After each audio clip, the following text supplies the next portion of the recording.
See if we can, I don't know, maybe I should wait till the meeting since we're all here. Probably shouldn't talk about the It takes a minute. trailer thing until we're on an official meeting. I would just Since stop we're and all wait until here. Dan gets Dan's here. not here. Okay, caller if you need me. Okay.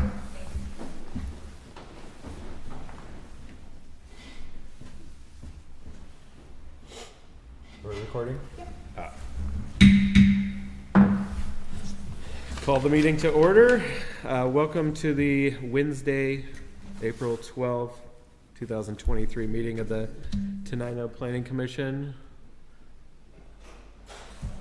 Let the record show that all commissioners are present, with the exception of Corey Mounts, who has resigned since our last meeting, but we'll get to that later. Let's take a look at the agenda for tonight, and then we'll look at the minutes. You know, it's good news. You can't have anything to add. Okay, looks good to me too. Oh, did you want to add something about the RV thing? I Or can do notes. that or just put it under reports or, Just- yeah. Okay, yeah, let's do Yeah. the reports. Okay, That so I'll sounds make a good. motion to approve the agenda as submitted. I'll second. All those in favor? Aye. Okay, do we have a printout of the minutes? Do you know? Or maybe not? If it's not here, then we can just, I forgot to bring my device, but I looked at them. I didn't see anything. Give it to you. okay, that works. Did you guys have a chance to look at the I minutes? reviewed it. Okay, that's good enough. I wasn't here, so. Oh yeah, that's right. I'll make a motion to approve the minutes from the last meeting, March 15th, 2023. I'll second. All those in favor? Aye. I think we were supposed to approve some minutes from February too, but Yes, February minutes, we did not have enough people present to approve. maybe it doesn't make any difference. We still don't, because I think I was the only one there actually who's here right now. Anyway, moving on, no members of the public are present to comment. Reports? So I just wanted to give you an update. We Yeah. sent that RV ordinance to the city council, and they had their meeting on February 14th, and I totally spaced out. I planned on being there to talk about it, but I didn't think it was the end of the world that I missed it, so I thought they would just kind of read it and maybe have some discussion. But I went to some meetings after, and it was never on the agenda again. It wasn't being put on the thing, so I asked them to put it on the agenda. It wasn't on the agenda again last meeting yesterday. So I thought, man, this is kind of weird. I wonder what's going on, because I've never heard, I don't think we've heard anything back from them, and I hadn't heard anything. So I went and watched the meeting where they kind of had a general discussion. And I was actually kind of taken aback by, Rainey was there and basically spoke against everything that we had talked about in that proposal. Okay. So the whole council was kind of like, well, this is, I won't use the word I'm thinking of. And they just said, oh, we'll just stick it away and we'll maybe bring it back up again later. So I went to the meeting last night and I said, you know, I watched this video. I don't agree with what he said about all these negative things about this proposal. And I would appreciate to be on the agenda if you'd put it back on the agenda so I can come and speak to it and answer all the questions, because everything on there was things that we had talked about. And so hopefully they'll put it back on the agenda and I'll have a chance to go speak to them and see where they're at.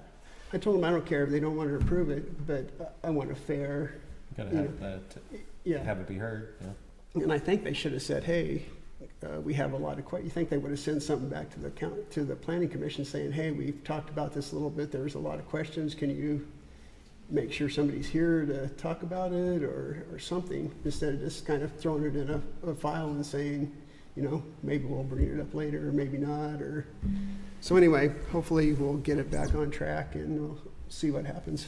Okay, yeah, thanks for the update on that. Dan, do you have any other reports for us from the administration? I do not. Okay. That being the case, let's move into the unfinished business of the housing action plan that we worked on last time. Let's do it. Does everyone have a pen? Yep, and we have an extra one. Yes. So I'm gonna pass out, I was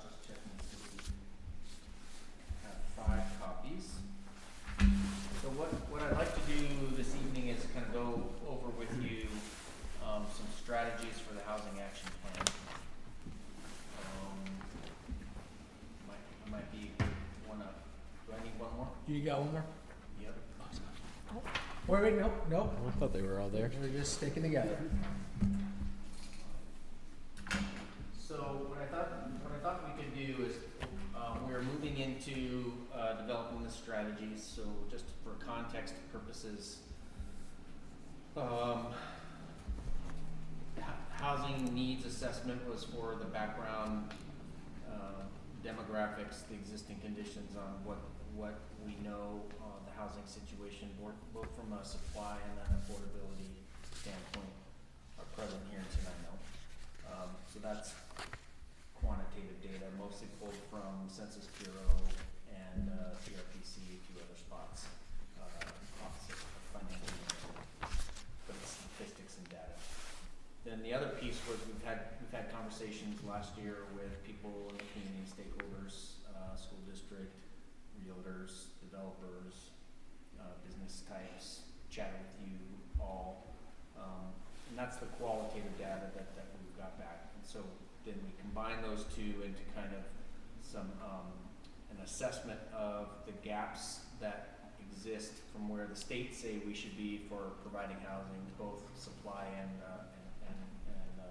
from, like, they're calling it accessibility now instead of affordability. So just if I use that term, they're kind of interchangeable. So that's what, for affordability, you use the term accessibility now? Oh, So it's like accessible from a financial standpoint, I see. that there's barriers to housing. So it's sort of like an ADA type of thing, barriers to Right. a pathway. There's now financial barriers to being housed, Okay. rather than affordability. I don't really know anything other background on for that. But assess the gaps in our current documents, regulations, including the comp plan, and we shared that with you last month, and also had some draft strategies. So what I've got here in front of you is I'd like to just kind of do an exercise, a discussion, if we can. These 7 strategies are like a draft of where we're thinking the community's at, and they're wide open for modification.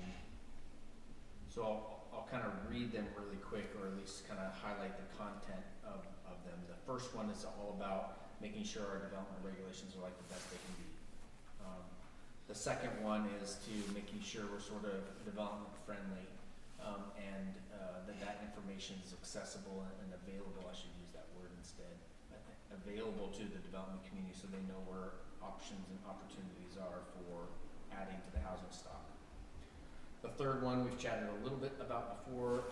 As part of the comp plan process, we need to evaluate the availability of the West Tenino area for future housing, and then maybe redesignate or consider changes to other areas in the community to allow for additional residential units. This number 4 is kind of a requirement. The state is requiring that we assess and evaluate how these different actions are might influence people and impact them and cause them to be displaced from the housing. So let's say we had something on the books that said minimum house size is 4,000 square feet, right? Well, then that's going to end up displacing all future residents, because in order to build a 4,000 square foot house, that's like $800,000, right? So only a handful of people will be able to. So that's a displacement thing. So that's just an extreme example of how we need to kind of look at our code and make sure that there's nothing baked in there that is resulting in more expensive housing than it needs to be. So part of that really goes to that next one, number 5, which is increase the SEPA thresholds for single family and multifamily projects. I can talk about that if you have questions on that. Not sure what that is. I mean, All right. probably will know. Sensitive Tell me, but Environmental I'm not- Protective Yeah. Act. So SEPA stands for the State Environmental Policy Act. Close enough. SEPA is a pre-Growth Management Act law. It was passed in the 70s, kind of modeled on the National Environmental Protection Protection Act, which was a Nixon administration initiative, strangely enough. Probably remember that, right? I'm probably the only one here that even, yeah.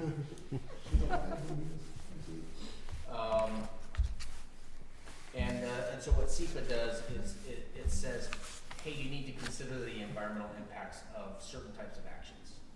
And certain things are exempt from those considerations. It doesn't mean you ignore the environment, it just means you don't have to go through that particular process. Well, in the 45 years since SEPA was established, the regulations have pretty much caught up to the Policy Act. And so most regulations now Are redundant. cover everything you would do under SEPA. So what typically happens then is SEPA is only used as a hammer, or as a NIMBY kind of appeal tool. NIMBY is like not in my backyard. You know, so people will use this, what was supposed to be this positive influence to get good projects, to kill projects and stop projects. And so. Oh, that's what's how- an example of how you would use it to kill a project? Well, you could, because you could have a project that has, doesn't have any, how do I answer this in short? So you're supposed to use SEPA to avoid significant adverse impact. That's kind of the terminology. So Avoid it takes like a significant- very superficial blow at a lot of different, yeah. types So of SEPA's regulations, like like- a 15-page checklist. yeah. It's a process and it's not a permit, right? It goes along with something. So let's say you're building a school, right? A school building is going to, a brand new school is going to require a checklist, a SEPA checklist to accommodate and accompany the building permit, or the site development permit for a school. Well, someone could use that process to say, I want traffic signals up and down my street, I want crossing guards, we need to have, they can throw all these things into the mix that are maybe not necessarily related, and they may end up not prevailing, but they slow the whole thing down. So typically it's used as a delay tactic. I make it sound bad, I mean, there are good reasons to appeal SEPAs, but You would want all those things if you were building a school that you most said. of the time, all of those things are happening as part of like best practices. Right. Right, and so what the state legislature realized in like 2005, I wanna say, something like that, early 2000s, is they said, SEPA's not really working the way the way it was before, and the way, GMA is now kinda caught up and is requiring a lot of these things anyway through, again, best management practices. Mm. And so they said jurisdictions can change the thresholds at which they have to require SEPA. So right now, the original law said, or WAC said, if you are doing a subdivision or a property for more than 4 lots, you have to include a SEPA checklist with that subdivision. It also said single-family homes are exempt from SEPA. In no situation, I think there's a little kind of caveat in there, because if it's in a critical area, you may have to apply for SEPA regardless of whether you hit the threshold, right? If you're building an addition to your house into a wetland, you probably won't be able to do that, but if you did, you would need a SEPA checklist to go along with it. But if you, there would hardly ever be an instance where the building of a single-family home would cause a significant adverse impact to the environment, right, to the entire environment. And so they put these thresholds in. I think 4,000 square feet commercial structures, anything 4,000 square foot or less is exempt from SEPA. Certain impervious surface and cut and fill, cubic yards of cut and fill, that stuff is also exempt. So there's all these little like thresholds that if you go above it, if you go to 5 lots, you have to do SEPA. And the other thinking there was people who were doing short plats are like mom and pop developers, cutting up my backyard for a couple lots, versus people who are doing, 200 unit subdivisions. That's not a mom and pop operation, right? So those folks can afford to pay and go through a process with a higher level of visibility for those projects. Because things that are not SEPA sometimes don't even trigger public notice. That's the other piece about it.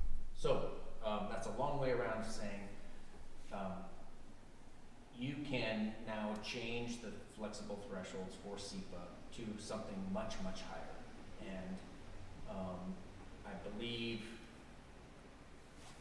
I think the limit is like a 30-unit multifamily complex, up to 30 units can be exempt from SEPA. And, up to It's in here somewhere. 15 lots. It's a state standard.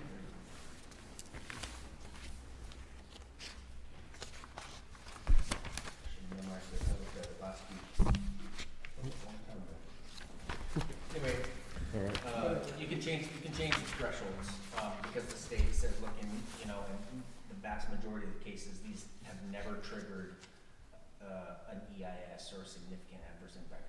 Also, just as a tangent, what has increasingly occurred is, a DNS process, a determination of non-significance for the SEPA checklist is like 95% or 90% of what comes out of the SEPAs.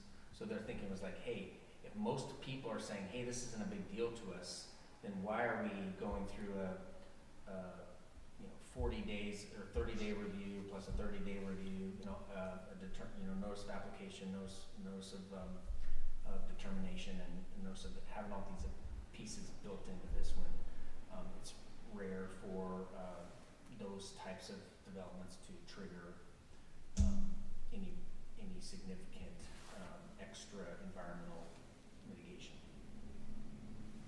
So, long story short, you can get almost anything you need just by applying the existing code. And if you don't have it in your existing code, then you can write it into your existing code, because most of the time there's studies and regulations to support that.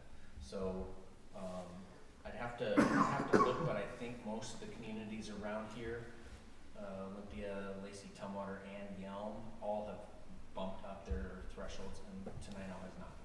What kind of numbers are they bumping up to? I'll look while we're talking, and I'll give How you much that. does a SEPA cost? Like, what's the burden that we're talking about? Yeah, that's a good question. It's not very much here. Do you happen to know what SEPA is off the top of your head here? I think it's like a couple $100. Mm-hmm. Most places it's like $2,400. It's in the thousands. How far does that get in terms of like a level of review? If I was going to develop, Hidden Meadows, and I had to do a SEPA, I turn it into you, and that's the end of it, or where does it go after I turn it in?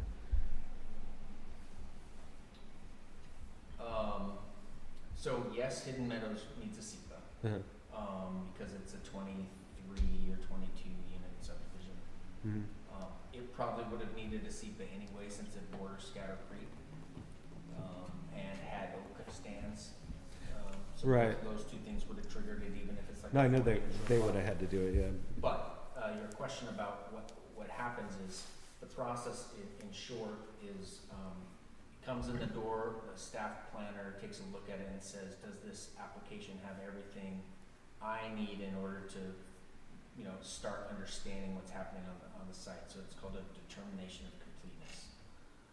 And Okay. so when the planner has 15 days when it comes in the door in order to make a determination of completeness. Mm-hmm. And most of the time, the planner will, I shouldn't say most, frequently, the planner will reject it and say, nope, I don't have everything I need. You say there's oaks on the property, but you don't tell me anything about the oaks. So you need an arborist to go out there and tell me, are they in good shape? How many are there? They're not on the site plan, whatever. Or you say there's a floodplain, but you don't show me the extents of that floodplain. It's usually mapping stuff or technical omissions that aren't in the thing. Not, oh, I don't agree with this. That's not what it's about. It's about completeness for enough information to make a judgment call. Mm-hmm. So that, let's say it gets kicked back to the applicant, and the planner said, hey, I need these 4 things in order to determine completeness. Go get a traffic study, go get an oak study, tell me where the base flood elevation is, and show it all on a site plan.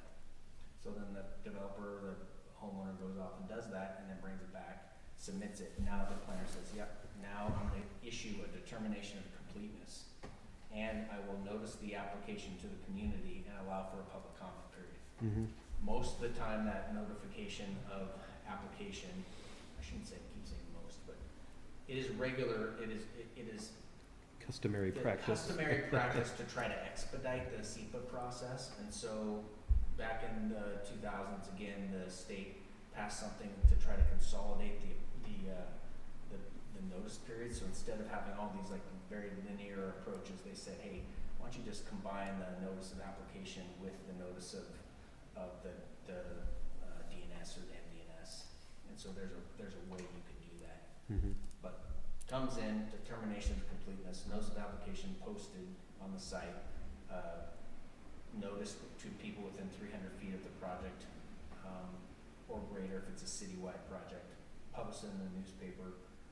The SEPA that came through the door, that depending on the process you have, that now goes to the Department of Ecology as a SEPA register, where it's all automated now, and so I send it off the same day or the next day. It's posted on that website with all supporting information, and it says, hey, the city of Tenino has received an application. Your comment period is between now and then, and after that time frame, the city's going to make a threshold determination on what type of impacts they believe this thing will have, and what, if any, mitigation is going to be required to reduce that impact. So school example, or the Hidden Meadows school example is better. We are concerned about kids walking to school. There's no sidewalks and there's no crosswalks. So as a mitigation to that real safety issue, you must install a signal here. You must install a crosswalk here. And so that mitigation then brings the impacts of that development down to something that is tolerable. And that mitigation's up to the city. Mm-hmm. And so ecology doesn't really comment on it. They just host the forum where you post They them, do basically. comment, but only things within their lane. So you'll get like Yeah. a toxicology comment, I see. saying, hey, there's no toxic soils anywhere in the neighborhood, or there may be a buried, I see. petroleum tank within 300 feet of their. Because that's not part of SEPA doing that. That's like a phase 1 or something. Right. A phase 1 is not usually included unless, that's part of that like completeness approach where the property owner, the planner will say, you really, I'm surprised your bank hasn't asked for this yet, because, Right. Well, it's used to be usually a gas station or whatever. That's usually what it is. right. So Yeah, you yeah. tell me what type of things you what you're usually find. It's usually fuel Sure. tanks Sure. and other stuff Yeah, like yeah. that. So that might get turned in with the other stuff. Yeah, but phase 1 wouldn't be required for like a subdivision. Mm. No. Usually banks require phase 1s because they don't want to Yeah, that's lend it. money on a Superfund site. Yeah, they don't have Because then to own somebody's it. going to walk away, and the bank will say it'll be the banks at that point, and the bank will be stuck with this huge liability. So it's just a CYA thing for them. Right. Yeah.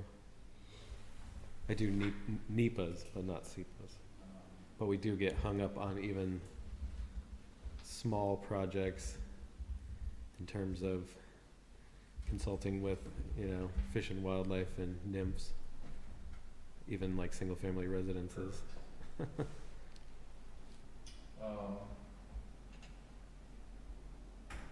So SEPA in Tenino is $528 plus a $450 engineering deposit.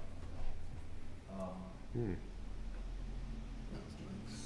So What's the engineering deposit for? it's for the city engineer, Mike Marshall, Gibson Olson, to review the packet.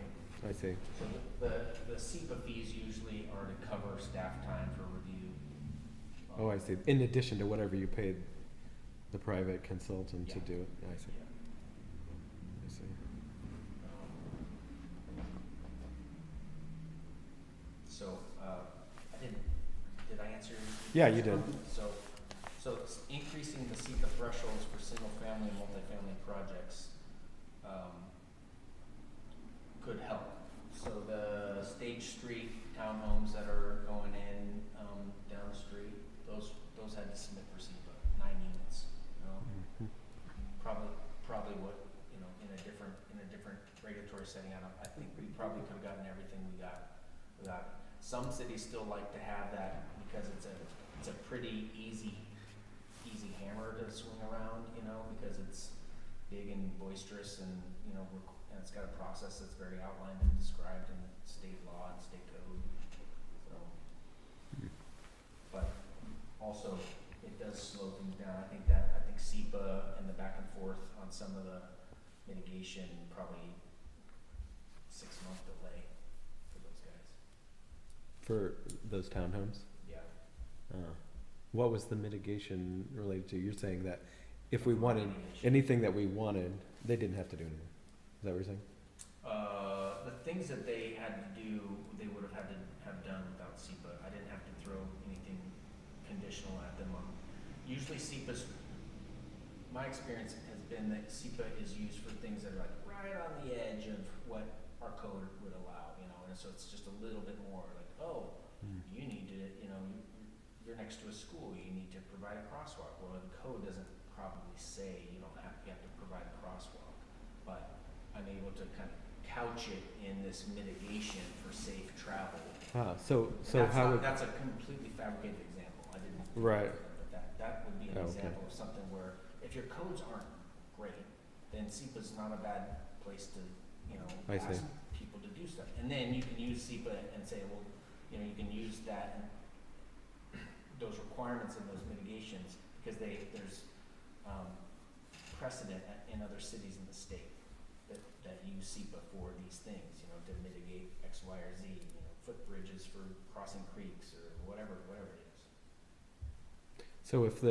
so in the townhome example, if there wasn't already a crosswalk and you wanted them to put in a crosswalk, SEPA would be the only way we could do that now, unless you asked them to do it and they said they would. Yeah, so maybe not the greatest example, because that'd be like Troy Cannon's area of expertise is in public works, but yeah, I would say generally SEPA is used in those places where it gets a little more murky. Mhm. And then rather than fight it, most of the time the development team just says, all right, you know, it's a little bit of pain or whatever. I don't think I'm speaking too candidly on that. I bet if you talk to planners across the state, they'd say, yeah, sometimes we use it to get things that everybody would really, or not everybody, maybe not the developer, but everybody else really wants. Like especially in a public comment, if somebody, when you put the SEPA out there and there's a lot of public comment, oh, kids back and forth, you know, we really need a crosswalk there, but it's not on a city plan, you know, and it's not in city code, you could still probably use SEPA, and then you have a basis because there's probably good precedent across the state, plus everyone in the neighborhood said, you know, we need something for the kids, right? And unless it's a 55 and older community or something where they're saying, look, there's no kids in this, you know that a 9-unit, you know, townhome across from the school is gonna have kids in it. Right. Or if there's a safety concern, right, where, all the sidewalks are all busted up and you can't, you know, you can make them rebuild the sidewalk, for safe travel, for safety purposes, you know, for ADA access. Right. We did a little SEPA training, I thought, We did. a little while ago maybe. I think. Were you here for that? Yeah, I think so. That's what we were doing, like the kind of, Yeah, we were sitting Yep. down there, we did kind of, I think it was before you I joined, think it's just before I can. we did a kind of a, like a topic of the meeting and, all right, so for, I looked up Yelms. 'Kay. Their minor exempt thresholds, or their exempt threshold for minor new construction is 24 or fewer single-family dwelling units and 32 or fewer multifamily dwelling units. School, commercial, recreational service or storage building, 10,000 square feet or smaller, which creates fewer than 25 new PM peak trips to the transportation network, and 90 or fewer associated stalls. And then land excavation of 1,000 cubic yards or less. So those are their 4 thresholds. So then you can see the little modification there in the third one, the commercial one, but it's not just a carte blanche, 10,000 square feet and you're good to go. It's, hey, if you create less than 25 new trips, if you're not gonna add to our network more than that in the afternoon, your traffic time will avoid SEPA. So as part of the determination of completeness, if you're proposing a 9,000 square foot building and you don't submit me a TIA or a trip memo that tells me how many trips you're creating, then I'm gonna ask for the SEPA, right? So you have to kind of prove to me that you aren't hitting these thresholds, and so that's part of that documentation on the front end. I see. And some developers just say, yeah, whatever, I'm not worried about SEPA, let's just go for it. They understand it really well, they kind of know what to, and sometimes it gives them protections as well, it gives them kind of edges to their proposal.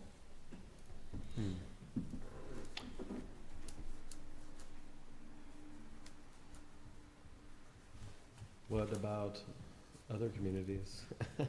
Lacey or? Well, I think that, so this is a strategy, I think we Okay. can talk about where the thresholds might be. Okay, we don't want to get stuck on And I it. can come back and provide you with some guidance in there, but, Okay.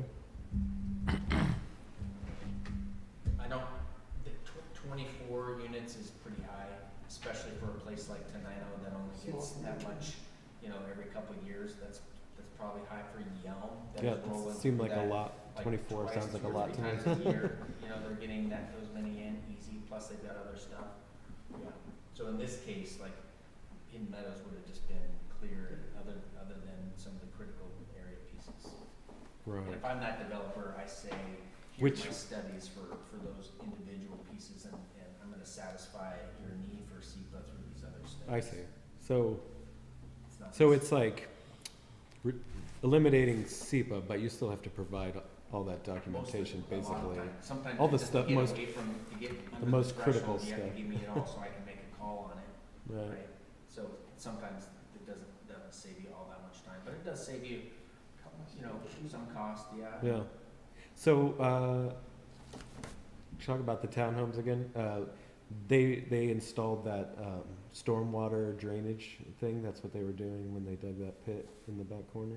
Yes, that's my belief. I haven't been out to the site, but Oh. that sounds right. Okay.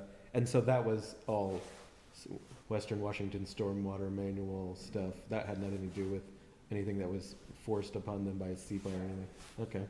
So that's a perfect That's what you example. mean about like, That's a perfect example of like the codes have caught up, and you have to do that regardless, right. If you built 4 houses out there with that kind of parking lot, you'd have to do that. Whatever the threshold is in the Sure. Western Washington, stormwater manual. Yeah, I don't know. But, I don't know if anybody else knows, but yeah, that is required, so. Codes Interesting. have caught up really well. What about historical stuff? You don't have. Do you have to do that for SEPA or no? There's a section of SEPA that has it, You don't actually have to section consult with the Department of Archaeology and Historic. You do. Well, you don't necessarily, the applicant might not, but the application is routed to the AHP. So you guys So do. Section 13, letter C, talks about archaeology and historic, cultural resources, and you have to talk about what you might do if you find that on site. How would the city regulations that we have do that without the SEPA? Out of curiosity. Because the city doesn't have to regulate everything, because the state trumps a lot of those types of things, just like FEMA trumps on floodplain. The state trumps on cultural and archaeological finds, right? And so whether your jurisdiction has rules on what happens when you find an artifact or not, you're still governed by the same thing. But they would have to find something. Mhm. I mean, So And for stuff. example, for that specific type of instance, it's called an inadvertent discovery plan, sure. IDP, and. Do you have it's to just have that? Everybody kind of has language in their permit that says, hey, look, if you find something, Oh, I see. you have to stop immediately. It's in the city's and call permit us. that. Yeah. I see. And some places that are thought to have those types of resources have to have archaeologists on site during the construction activity, right? I mean, the county probably has to do that sometimes. yeah, certain times in certain areas, we're required to have someone Yeah. So on site. if you consult with the AHP and they say, we think there's some stuff here, it's like a traditional grounds, like especially marine work, where there's, Sure. you know, or where a river comes out and empties into the sound, then, you know, they have to be super careful. Most of the time, they're like, no, if you're digging in, during this area that you're digging, you have to have somebody on site to tell you if they see something. Cause I mean, otherwise you got operators doing their thing, you know, and they're not down there and they're digging. It's not like this stuff is hand out. Right. I think we've done those. I think, yeah, there's a lot of times we've had to notify like the tribes that we're doing some Yeah. projects around here, just so that they can Yeah, make so a the comment tribes- if they want to. I kind of omitted on the secret process what happens when the notice of application goes out and the you know, the public comment period, but all those agencies are consulted, you know. When it gets posted to ecology, it goes out to everybody. Well, the city, when we distribute, we have an agency distribution list that I see. and I email it to all of them. So I email it to Nisquallies, Squaxin Island, Okay. and depending where it's at, county road people. And that's not SEPA where it is. That is part of. So that SEPA. won't happen if we don't. Thresholds If the change, threshold then change. then that stuff Are does not tribes happen. upset about that? Do you think? I don't know. I don't Yeah, think I it don't has know been either. here, cause I think So- anytime we've done it, they've When I'm doing the responded NEPA, back like saying- even building like an ADU in the backyard, everybody has to be notified. Yeah. So, I haven't had, tribal concern with the projects that we've done here locally. Yeah, So the water line and sewer line extension out Old Highway 99 that the city did a few years ago, tribes didn't say anything, even though we were going over Scatter Creek, or under, I guess. All right, all right. So, most of the time, that they, there's certain areas that they're more interested in, Sure. you know. So, Okay. coming back to number Yeah. 5, I think that's a viable strategy to evaluate, and we can talk about where those thresholds might be. But it's pretty common to have it be above where it's at right now. I think it makes sense, especially if we know for sure that all of those areas are sort of covered by something Yeah, else. there may be something, you know, I'm not suggesting again a 24 or 32 or 100, you know, a 10,000 square foot commercial structure being exempt. There's other thresholds, but maybe you don't even wanna go that far, maybe you just say all ADUs are exempt, you know, all, backyard, cottages are exempt, you know, something that, of Right. a different variety that you're trying to encourage, so you wanna, you just are taking that regulatory burden away, that cost and that delay from that person. Mm-hmm, all right. Next one, create or expand need-based rehab assistance and partner, I don't know why that in there. Partner with housing rehab and nonprofit developers, that's kind of just let's work with the people who do this. Habitat for Humanity, groups like that. And then, relax development regulations for affordable housing development in specific areas of the city. So that relax is a bit of a charged word, we can use a different word if you want, but that just means, like, look at setbacks, look at height restrictions, look at lot coverage, look at permit fees, and look at, you know, a variety of things and say maybe there's things we could do to encourage infill in particular. You've said infill in the past, and so that would be one place to start.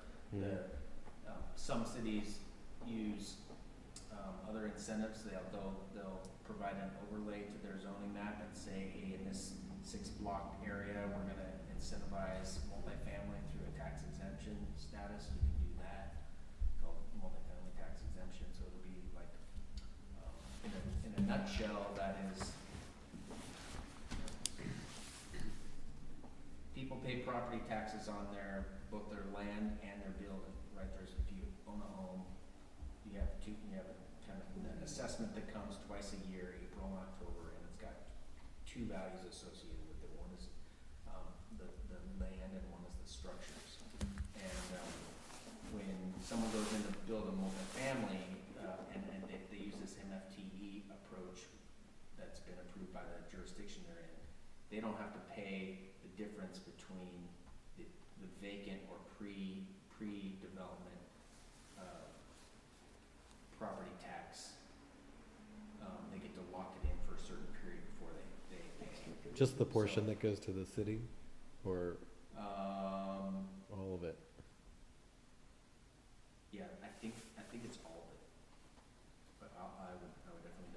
that's an example. So, you have a $20,000 piece of land that nothing on it, and you go in and you put 50 apartment homes on it, and now the appraised value is 3.4 million. You don't pay that delta for like a 10-year time frame. So when you, and I think I mentioned this last month, when you pick it up in say 2033, it's at 2.3 million or whatever the current appraised value is. You don't have to do the back taxes, right? Because otherwise that wouldn't make sense. So you're given this window because you're bringing under market, or you're bringing multifamily to bear in a certain zone like a target zone, like the city's asked you to do. So it's sort of like an enterprise zone, or there's other names for other programs. You can use that for anything.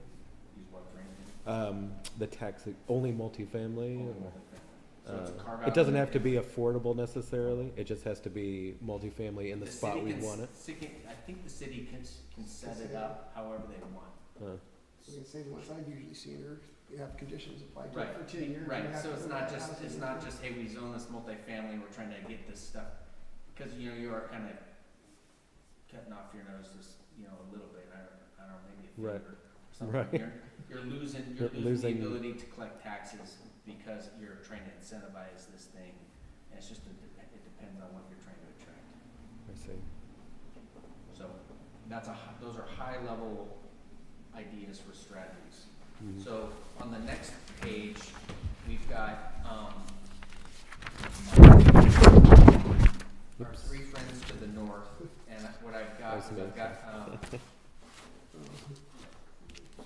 thought somebody hit the building out there. I don't know, like six It was me. I did. pages or so of their local strategies and actions, Okay.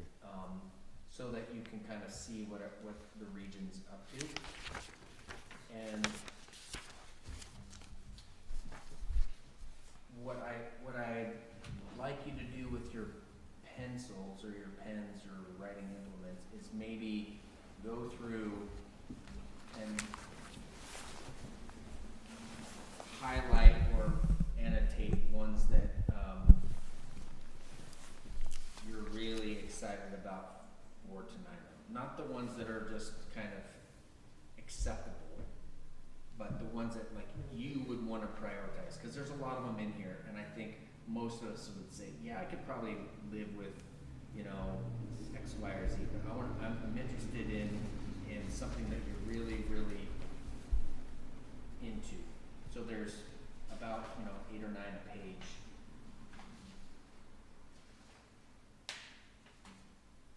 What's a notice of intent to sell ordinance for multifamily? Yeah, so that's basically where the landlord has to give his or her tenants like 6 months notice that I'm going to sell this development Oh, okay. to another party. May Not change me. your whole. Right. Okay. Or how about this as well? If you really hate something, just strike through. I have. Good. Yeah, I'm looking for like really like punch me in the face, pissed off. Don't do this, right? Because we want to eliminate stuff. Because I'd rather have a plan that has 6 really solid strategies versus 60 blasé middle of the road, Yeah. right? Because that's not action. That's not an action plan. So now, so whenever it says provide funding, that's actually funding from the city, like our money. Are you talking to If me? you want to ask a question like that, why don't you circle Circle that it. and just say like question mark, like whose money? Cool. If it's not my money, I don't care, but if it's my money, I'm not doing it.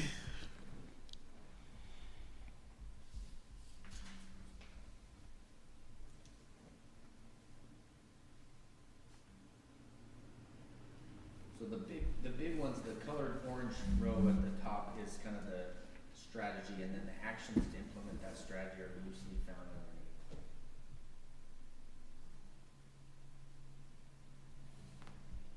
Did you get one? Can I give you one? Yeah. Yeah, just step aside if there's one of those.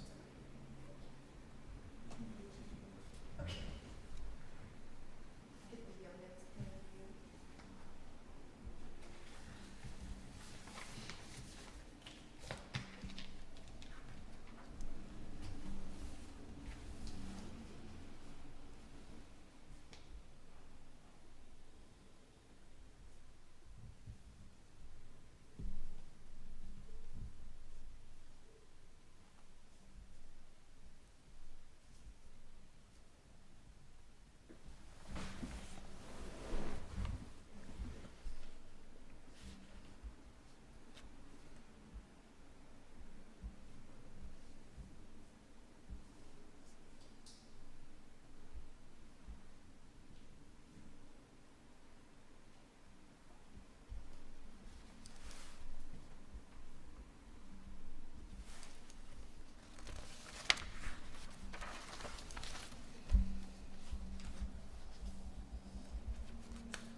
some of the things I didn't think maybe good ideas, but I didn't know that they'd really like this one. It's like, I don't know, we had that much just vacant land that we're doing, you know.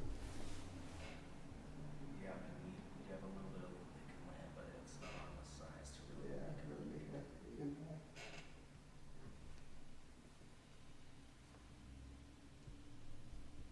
I'm focused on the lower income, I don't work too many.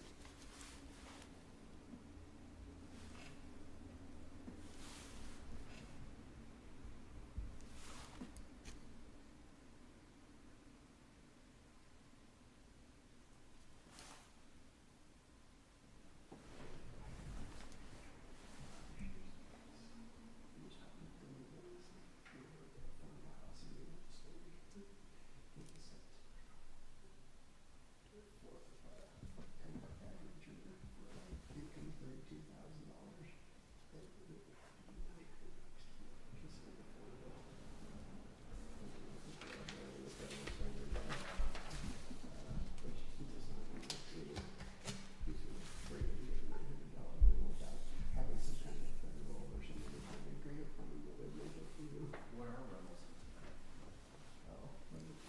Remember the meeting last night, we were talking about the affordability, housing affordability? Did somebody say what they thought was kind of the average? I thought they were saying like 1,400 or. Ocala trade say he hasn't seen anything under 1900, but I It's swear I've high. seen. And then there's a house right across the street from me, it's older, single story, small, 3 bedroom, and they're trying to rent it. It's been a while now, 6 months, so, you know, I don't know what's happened with the rental market. But they were asking like $1,800, and it was a 1,200 square foot. It was on a huge lot, but for, you know, that's a lot of money for, you know. But I don't know what the average rate is actually in the town. I'm not sure.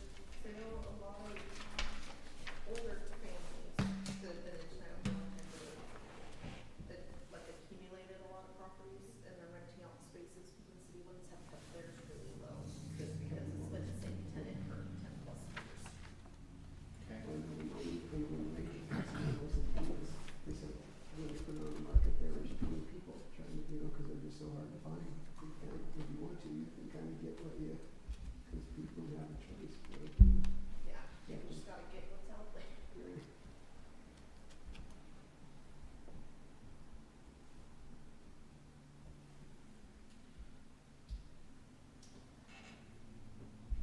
Just thinking about bidding on that big old, you see that big property, it's got that really weird house on it where it's got the pool with the stairs coming out of it, it's down here, it's not in the city of Tenino, but outside down by Macintosh Lake, you know.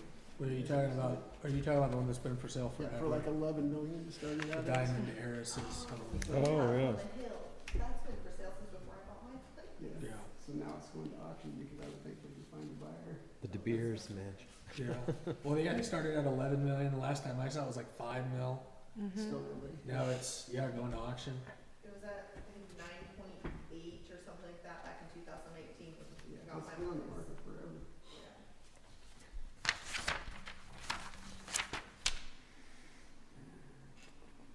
So I know I sprung this on you, so there's no, no actual time limit for today. Okay. Go ahead, keep, Well, start talking. I checked all of them. So we can talk through them and then, you're welcome to send me. I provided a little bit of extra space on the final page because I'm not presuming that those are the only plausible strategies and actions in the universe, right? There's others.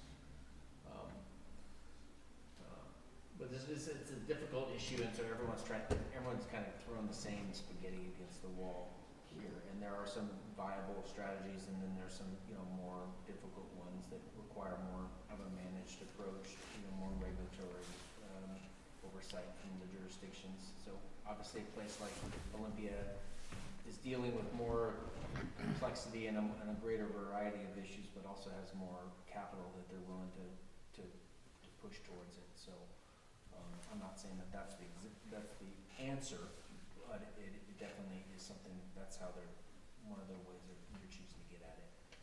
Yeah, So- I think that's one of the difficult things with us. We've applied for that you would get that money for affordable housing through some kind of sales tax. I think we get 0.1% or something like that we get now. It's like, Tenino, it takes forever to build up anything to really, to be able to do anything with it. So So was there something that, maybe just jumped out at someone that they wanted to highlight rather than going through the entirety of the? Okay, so my question, what does it mean when it says provides funding? I think that means that the jurisdiction arranges for funding to be directed to those places. So whether that's collecting general fund and targeting general fund, or applying for grants, or redirecting state and federal dollars that are coming in, that's, you know, that's what I would say, that the provide funding is coming from the jurisdiction. the first For one, that particular one for the housing authority is, I believe, you know, they all jumped in and are doing, I guess, Olympia's not, but, they're giving a certain amount of, you know, distribution or allocation to the housing authority to help with that issue. the first one that jumped out for me was partner with low-income housing developers, because I just think a small. Page 2 or 3. Yeah, page 2. I put like a couple check marks on that one, just because I don't think Tenino's gonna be able to do this on their own without having better partnerships with other organizations. Was I that think we have to really expand it. yeah, the final one on that first set, first set, okay? So, I like that one also. Okay. so just kind of fundamentally, I don't like any time, I'm not a big fan of when government thinks that they're going to use their money to solve a problem in-house. Does that make sense? I think oftentimes that just ends up with a lot of just mismanaged money. What I do like is changing regulations to entice the free market to build here, right? So, you know, offer density bonuses for low-income housing. Not really sure what that meant, right? But if we want low-income housing, great. And then the other one, yeah, I guess just, like, I didn't like the one in here that talks about regulating short-term rentals. I feel like if you wanna have your place as an Airbnb, that's, you know, your own personal property. So that is, middle of the make it easier for households to access housing, stay housed list. Yep. Adopt short-term. Yeah. I agree with that too. I also, so I guess I really like anything that's funding with a nonprofit or an organization that's not part of the government, Okay. where they can really lead it and push it forward. I also like creating incentives or lowering barriers of entry to the builders and the people who are going to develop here, if it is within the criteria that we are trying to shoot for. And then third, probably the only part on this whole thing where I actually got really excited and like did a lot of like stars was the increase the variety in housing choices. That was my next one I had. Yeah, I mean, you know, Where's that at? that's the second to last page. Okay, so all of those kind of. So yeah, increase the types of housing allowed in low density residential zones. I think with some thought, that's a great idea, right? Allow accessory dwelling units. I've been a big fan of that. Provide pre-approval plans. We talked about that. Maybe that's not a great idea. But you know, allowing more housing types in commercial zones. I mean, there are some of these old buildings down here that if you wanted to, you could have a storefront and make a cool loft type area. I mean, it might not be great here, but I'm saying there are things that you can think of outside the box. You already can do that though, right? Here? In the C3 you can, yeah. Most of the downtown core you can do housing, but. And then C1 especially- you're not supposed to, but it does, but that's what Because is I there, right? think my two houses are C1, aren't they? I think when I looked at them. Question. Yeah, there's, it just depends on whether you can have a business as part of it or whether it's a standalone. Let me look real quick. I'm sure both of mine I could have businesses as part of it. So it would affect you if you wanted to if you sold, or if you wanted to open up an accountant office in one of your Yeah, houses and or- convert it to commercial, you wouldn't be able to convert it back to residential. Well, I don't know, because Or a would you? previous owner of the Russell House ran their therapy Right. office out of the front for many, many Right. years, right? I don't know. How does that, how would it, is that how it would work? Like if he changed the use of one of his houses to be commercial, would he be able to bring it back to residential in the C1? Or would that not be? C1, the allowed use is attached single-family unit is an AEP, 1.5. Yeah, so it's an attached single-family unit, which is a way that Tenino handles apartments and multifamily. Right. But could you It's use not it as a used. house with a business in it also? I mean, it's been done before. Yeah. I don't know about now. Yeah, I would imagine you could. I mean, So what what if you kind made a of, hotel? You'd have a residential spot there for a manager. There's 2 ways to to get at that in the zoning code. One's called a home occupation. So that's kind of like what Sands, Tabitha Sands does down here on the corner where she's got they live on the The same property Dahlia that their business business. is on, and they've got the greenhouse in the back. Or home occupations is really common for like professional services, like you run your accounting out of your, yeah, exactly. So you'd have a home occupation, like you go to the state Secretary of State's, the address that they have is also your home address, more than likely. So that's a home occupation. There are like caretaker units that are a little different, where you have a business on site and the person and someone living on site, and they're not necessarily related, right? Maybe one's an employee of the business, or you have a rental on the back, half of a retail shop, but they're not really related to each other. And so that's what you see kind of up and down. so what additional housing types would you want in the commercial zone that aren't allowed right now? And that might have been the answer right there. Maybe we're good. Oh. Another one that I had in here, I know that we've been really against manufactured homes, at least bringing them in new, right? Like I think we have some rules, but there's and they're not huge yet, but there are modular homes that are very different Not the same than thing. manufactured homes. And so my only thought would be, looking at the separating those two things. Yeah, that's not a bad idea. So I want to come back to that because I have an example to show you. So we'll come back to that in a bit. And then the last thing I had that I thought could tie a couple of them together would be like, some of those things to entice people. Maybe one would be if your property qualifies for an ADU, they waive the sewer hookup fee or something. Because we were just talking last time about the sewer hookup fee is actually a substantial amount. Yes. And so if you're going to just try to, and if we want to create blended communities with affordable housing, it's going to be things like ADUs that do it, where it's a benefit to the owner because they have a second stream of income. It's a benefit to the tenant because they get a house that they can afford. That's not a house maybe built with 3 bedrooms, 2 baths, 2-car garage. And then if we want to build stronger communities, we want those around because then those types of people oftentimes are the ones more likely to walk to restaurants, go out and about, be social. Yeah.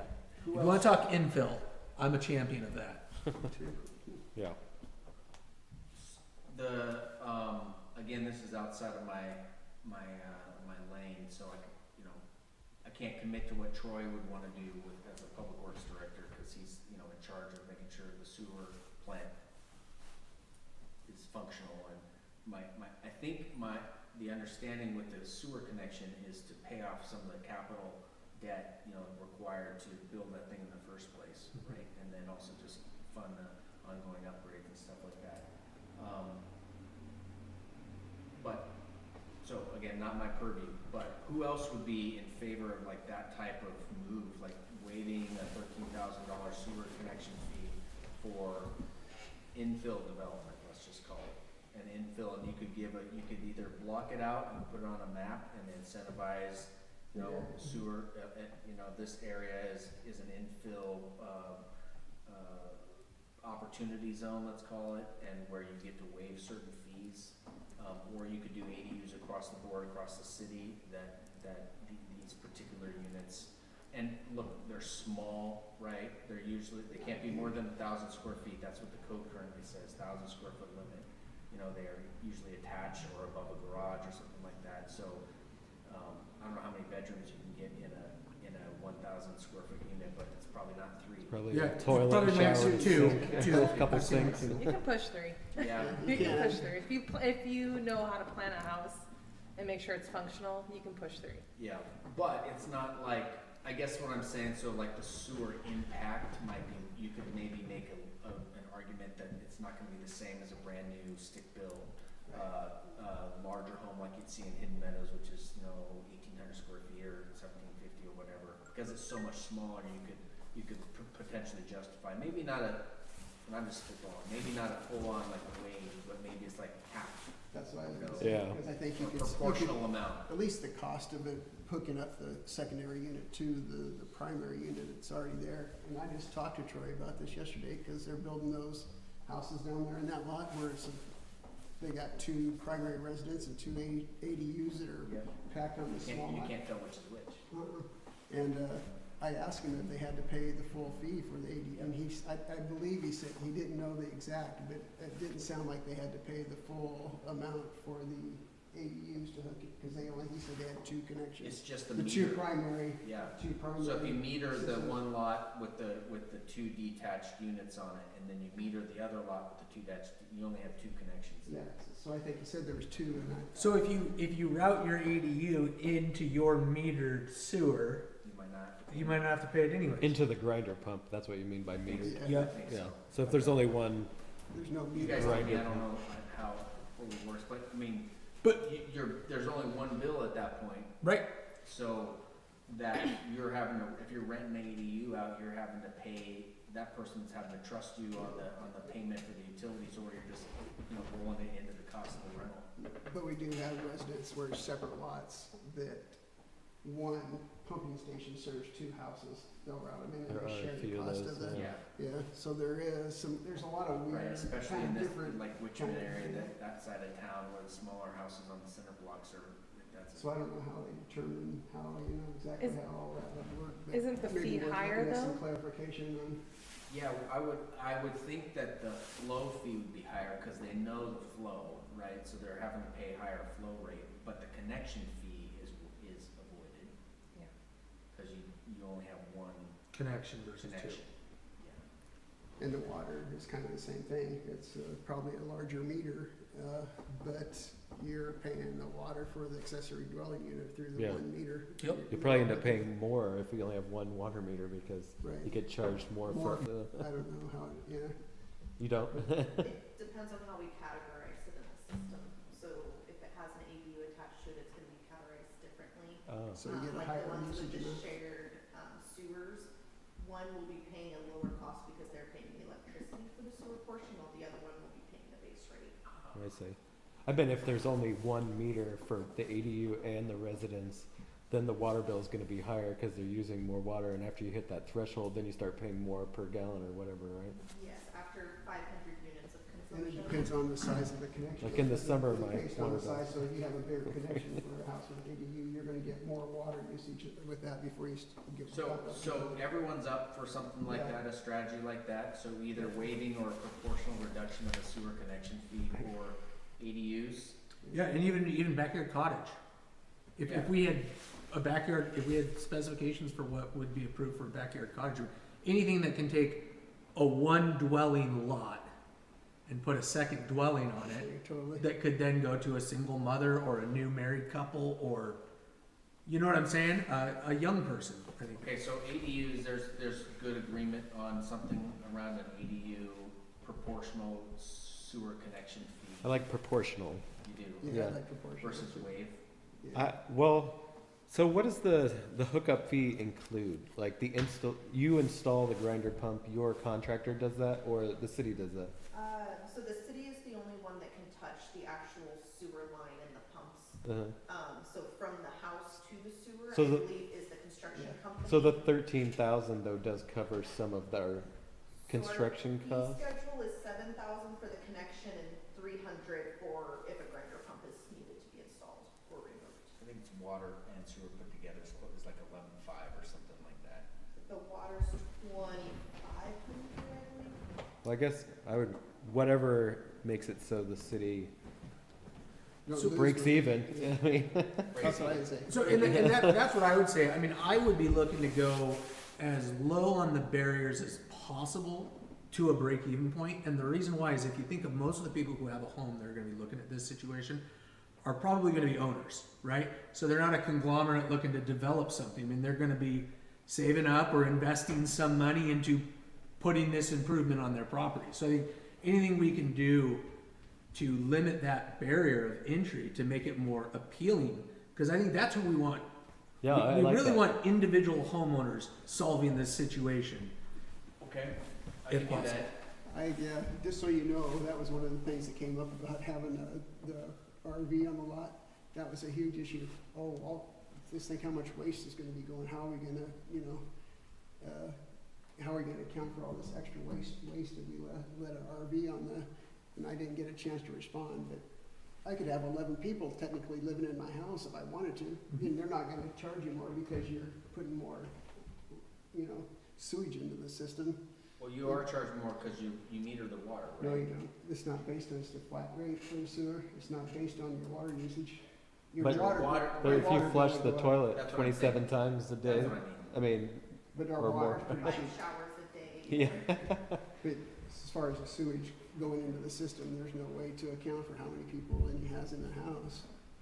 But, But it- yeah. so there's some sensitivity about the sewer system and making sure we're Yeah. collecting our. Yeah, so let me talk to Troy, kind of see where, what the, either a break-even spot or some type of Yeah. place in there. So Yeah. one other thing to this too, because I've been thinking a lot about West Tenino, right? And we've identified a little while ago that we need to start re-looking at that.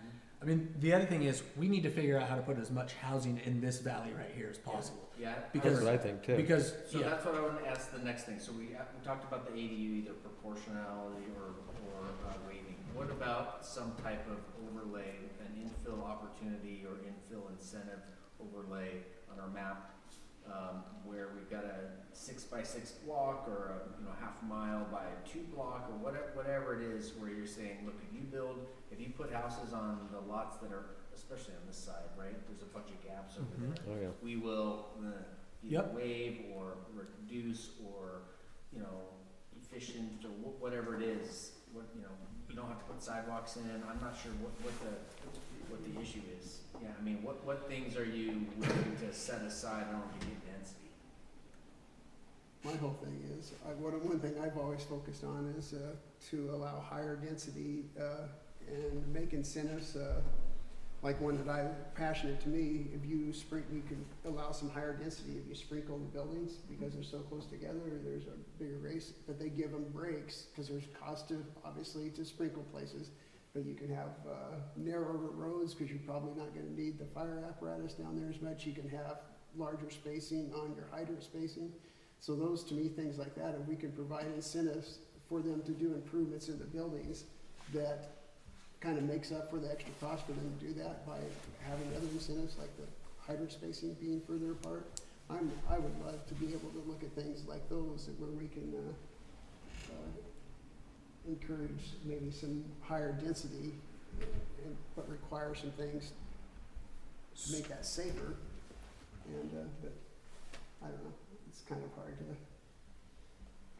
that's just one example, fire sprinklers. I'm a big proponent of having all our new construction sprinkled, but a lot of people are very against that. But you can offset the cost of that by doing some of these kind of incentives. So anything like that, not necessarily just fire sprinklers, but, I don't know what other things are that we could look at, but. So about reducing the cost, like the connection fee or whatever, you were saying in this part of town, multiple houses are connected to one mixer, right? Two, I think. Yeah, So I think it's how many 2. houses can be connected to one? Is it a maximum of 2? I don't know the I answer. want to say 2 was the maximum that we were recommending. So what happens now, you have somebody who shares a mixer, but they wanna do this ADU in the back, but now, do they have to split the mixer? Now, are we gonna reduce the cost for splitting both of them? Like, is there gonna be 2 connection fees? If you're already on two, how do you get an extra one? Yeah, because I share a mixer and I've thought about the ADU. Oh, you do? Oh, I was wondering. I'm still trying to figure out how it all works. Yeah, it's Is not- they don't Is make the it power easy. hooked up to yours or the other person's? I'm You don't know? assuming that I have 3 houses really close together and I really feel like all 3 houses are in one mixer. How, m- That could very well be wrong. do you have any idea how many I've of only those there heard are? about- There I've aren't only very heard many, about right? 2, but there could be What's that? others. There aren't very many of those I do know all shared 3 grinder of us pumps, are there? pay a high fee versus like a 3-bedroom, 2-bathroom house on its own, and all 3 of us are only like 2-bedroom houses, Hmm. Yeah. so. I don't know, Will, but I think mostly it's stuff on this side by the railroad trestle. A lot of those things in there are all like just there, boom, boom, boom, all at the same time. I don't know what age your house is, but a lot of those Over are, 100 years old. yeah, a lot of those like Oh. 1915, 1920, they're on cinder blocks. They, Mhm. their outbuildings are all over the place, across property lines, feeding off the alley, too close. I mean, it's, Right. I am The one of Wild those. West, it is. the Wild West of development. So I'll talk to Troy about the sewer thing, cause he'll be reluctant to waive it, but I can get smart and bring it, maybe bring him back here to talk about it, cause I think that's real money, right? I mean, $10,000 to $11,000 when you're building a ADU, 1,000 square foot or 800 square That's a foot lot. ADU, it's something. What about other, like, are you willing not to have sidewalks put in? Because if someone was to build, when we did our walking tour about a year ago, a little more than that now, there's a series of lots off of Lincoln up Yeah, there those that 2 probably could take about 4 houses. broken maybe down 5. houses. Or, Yeah, because there's yeah, one that's derelict already houses. up that's just kind of, I think it's vacant. I don't think there's anybody in I don't think there's anybody in either one of those. Right, so there's a little half block there that could accommodate, let's say, 6 houses, right? I don't know how many parcels are out there, but let's say, That guy who owns that went on the walk with us. yep, he did. Is that that pink house or salmon colored house or whatever on There's the like corner? two With that 2-story older big houses space right and next to then each the other. other one? Yeah, they're really big and Yeah. broken out So, windows. let's say someone came in for a proposal for 6 houses, right, on those lots altogether, which would be considered like, that's a subdivision. That's how we Yeah. propose that. Unless they came in and they did 3 individual homes. I'd say 3 ADUs. duplexes. Hmm? 3 duplexes. Right, and that's what we're seeing over here on this side off of, it's not Green Street, what's the one off of, Regulus? We have a bunch of projects going on right now, but the double ADU project that's over here, the primary and the ADU are identical floor Yeah. plans. Yeah. You don't know which one's which, and, they're all gonna be rentals, so essentially you get 4 units in a spot that before an Two, ADU, yeah. you would only been able to do 2, but they're Yeah. all the same size. So you did something like that out there with 3 homes and 3 ADUs, and they're all the same. So if you're getting 6 units, are we okay with saying no sidewalks, no off-street parking required? I mean, parking and frontage improvements are the 2 biggest costs after connection fees. So I am totally in favor of relooking at our parking requirements for structures. I mean, right now I think we require 2. I think, we could look at going down to 1. I think as automated cars become more prevalent in the next 20 years, there's very well gonna be a point where we really don't own cars. They show up and take us where we need to go. So that would be one thing that I would be in favor of. My sidewalk would be different. It kind of depends on what street it is. I mean, everyone wants something on the heavier traffic streets, maybe not having any sidewalks. But that's why Yeah. if you had an overlay zone, Yeah. you're picking. You could See, and I like that. And then that also focuses where do we want to focus this energy on, right? And then it draws people in because within this area, it's a little bit You easier don't to have to do develop. sidewalks or. Do people ever do curbs but no sidewalks? That way, if we ever come back and do our street improvements, it can tie in. I I think just- what we've let developers do is, frontage improvements on one side, so when, Like Sus or like Ritter down here. yeah, and also, I don't know if Ritter's a good example, example. Oh, because they both have curbs. Yeah, but the one on Central and Park, Okay. at the end there, before you get to the church, before it punches through, it used to be a dead-end street, and now it punches all the way through to the church and comes around the corner, and comes back to Sussex. Okay. They only had to do curb and gutter on one side. So it's always a bit like chasing your tail, because inevitably nobody else has sidewalks, and then you'll see a patch of sidewalks in course. front of the house. Of But course. if you never ask for sidewalks, then you're never have sidewalks Right. anywhere. Right. So, but, low trip volume on your roads are really wide. They're 60 feet already, and your pavement's only like maybe 20 feet, usually, 25 feet. So you've got huge shoulders already. So people are not necessarily walking on the sidewalks that are there anyhow. But, it also makes your community nicer. It does provide some vertical separation, so there's a sense of safety, all those types of things.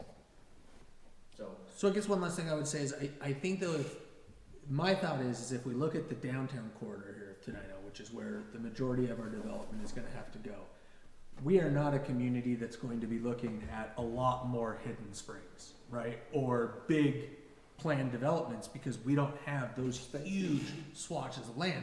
So I think that, I wouldn't be, I want to make things easier for the big, I want to work with the big developers, but I would be way more behind supporting citizens and homeowners. Yeah, that's tough though. I don't think you can regulate that you have to live here in order to be. Right, but what I'm saying though is I think that most of the infill that we're looking at here is probably going to be 1, 2 to maybe 6, 8 units per property. We might have a couple that are a little bit bigger, but I don't see. So I guess what I'm saying is, yeah, the developer who's doing these is going to be doing 2, 3 units, but they're not going to be doing, So a 50 unit complex. Let me argue for a second. I come in and I combine this waiving of, as a developer, I pick some lots or some parcels within this infill incentive zone that we create, right, hypothetically, right? And that allows me to waive or proportionally pay less than I would pay elsewhere in the city. And I also talk you guys into some density bonuses, because that's been talked about too. So not only am I getting some waiving of some fees and some kind of efficiency for permitting, but I'm also getting density bonuses. And so now I'm putting in row houses that are all, 15 feet wide, 2 to 3 stories, maybe accessed off the back with a parking stall, right? Let's just say that for continuity's sake. And I build 12. At what point and I build 12 of these, Right. is that, and No, that's. you made your that's point. That's, and that's where, right, like, So, and that's the hard so part. detached single-family duplexes, small mom-and-pop developer, but the same situation with that same parcel of land with somebody who's got deeper pockets, I could get twice as much density out of Of course, there. and now all of a sudden so- we've got this monstrosity in the center of town that Well- looks nothing like anything else. Well, I wouldn't want to build monstrosity, but, I take your point, it could be a monstrosity, and the way you don't have monstrosity is by having design guidelines, and that's a whole nother level Right. of government intervention and involvement.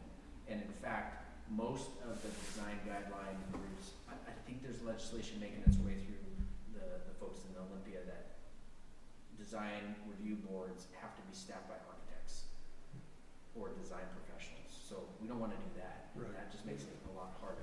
And making somebody do whatever it is that is your vision of what beautiful is for their home is that's a pretty draconian move, right? And adds a lot of labor to advocating for infill. So I'm just trying to get at what your So we have to what your have a values threshold. are. Yeah, what We your have- values are Right. for infill. Like, are you is it density 6 at all minus- costs, or is it like density that is proportional to what we're used to? And I think it's more along the lines of that, right? Like, we want the cohesive feel of the community to continue. We want to infill where possible, but we also, yeah, I don't know. It's a hard one because It's a really hard one. you're arguing for more affordable housing, and that's how you get more affordable housing, is having some of these things that we're not used to having. And you in get town. my 12-unit, row Totally. houses out Totally. there, and it's me and my wife and our brand new baby, right? And, or whatever, it's like smaller families, you're not gonna get a family of 6 in those things for the most part. And now they're walking here, and they're walking all across the street to get to school, and they're going to middle school or whatever. So, I mean, it's a variety of, you're getting at a lot of the things you want, but you've had to sacrifice something in the. Right. No, there's always give and take. Yeah, and so now you don't have sidewalks because you waived it, because it's part of this, incentive zone or whatever, or But- all of those things, all those trade-offs. Melanie, you're gonna say something? So it's not an easy, Is there any way where we can take this like ADU idea, but like zone out the city, where if you're on this side of the city, you have to do some of these upgrades, but if you're on this side, we already have some of the upgrades, so maybe those can be waived. If you're over here where there's lots of room, like maximum of like 3 ADUs or 2 ADUs on a property, so we don't get that overload of. You could easily set up a density allowance for different types of town. That's what zoning does, right? They already say, okay, duplexes and fourplexes over here, but only single family over here. So we're already making a call about what we think is appropriate. I think you probably have to find some creative way to talk about why ADUs in one place is okay and why it's not okay on a similarly situated lot on another. It could be spot. okay, but maybe like on one side they don't have to build the sidewalks and stuff because they're so close to downtown, they could just hop on any sidewalk here versus over there, maybe they have to do a little bit more different development type, or, for instance, this lot back here on Lincoln, you could probably put 4 or 5 ADUs on that one because it's such a big lot. Now, or is he waiving the fee for every single hookup? Like, where are we gonna stop it to the point where we're allowing too much, or? We need a list of things that we can offer as incentives that don't actually cost us any money, like you were talking about last time. right, love it. We're thinking incentives that are good, that can get people in, but it doesn't really change the basic economics of the sewer hookup, or, we're still getting, Well, and what all we those need from fees you. are in place because, for a reason, right? And even the SEPA fee of $528 plus $450. but like density increase doesn't cost us anything, right? I mean, it doesn't cost us money. Yeah, right, yeah, so For a example. density bonus wouldn't cost you anything, but. So yeah, like not having sidewalks doesn't actually cost any money, for Right. example. But not, It's just you miss an opportunity to put it yeah, it's just like, Right. Well, there's a Do- kind in. of, Which there's there's a always kind a of a trade. cost There's to always that a one, trade. yeah, but- There's always a trade, right? I mean, why manufactured homes less than 14 feet wide, but you could do that and get a lot of density and a lot of affordability, but some people would say you're giving up too much because of that those things are not built as well, they fall apart, they're never moved again, so then it's just Yeah. kind of Gives them light later on, or? So I- and I'm not advocating for one or the other, I'm just saying that there are all these trade-offs, and so, it doesn't cost you anything to not have a housing limitations and say anything goes, but you are gonna leave, there are places where if you allow buildings to convert into apartments in the downtown core, it's probably not gonna go back to commercial for a long time, right? Especially if it's brand new. So if you have that parking lot, if that was to convert into row houses, it's gonna be like that for 60 years. So it's sort of like the reason you have your vision plan is you gotta make sure this is how we wanna grow for this next 2 decades. right. And so you're kind of pushing your chips in that. So, and here's the only thing I just had a thought of. So I think maybe one of the reasons why this is such a contentious and complex issue is because really you have to approach it from the community of which it's happening. And so the problem is if we try to look at what Olympia's doing as the model, it might not be a great approach for here because we're not Olympia, right? And so we almost have to embrace the fact that we are Tenino and it's our job to figure out what's best for here instead of being persuaded by other For sure. entities trying to tell us the right way to do it. because it might not be the right way for here. Yeah. I think, I feel good and calm after that thought, so I'm ready to move forward. But that's the difficult part of it, is we have kind of conflicting needs. Totally. People say we need affordable housing, and so that means probably different types of housing than we're used to having here. Right. And a lot of our community, I don't think wants to see that. They want to see our community stay like it is now, with large lots Yeah, and big- single-family homes primarily. So- So how do you, But so our job is to look at what other jurisdictions are doing to familiarize ourselves. But ultimately, we have to be listening to the citizens and residents of Tenino. You know, and so, I mean, I even get pushback about ADUs on properties, which I Yeah. think is just like, I have this. well, we just went through the lot. RV thing, so we know that there's pushback. Okay, no, this has been really good. What are do you know, we have a sense of what, from the last year of your research about what is, if anything, is keeping people from developing here? And Like, particularly. why are we infill. incentivizing if there is some infill occurring, there's just not enough, we want more?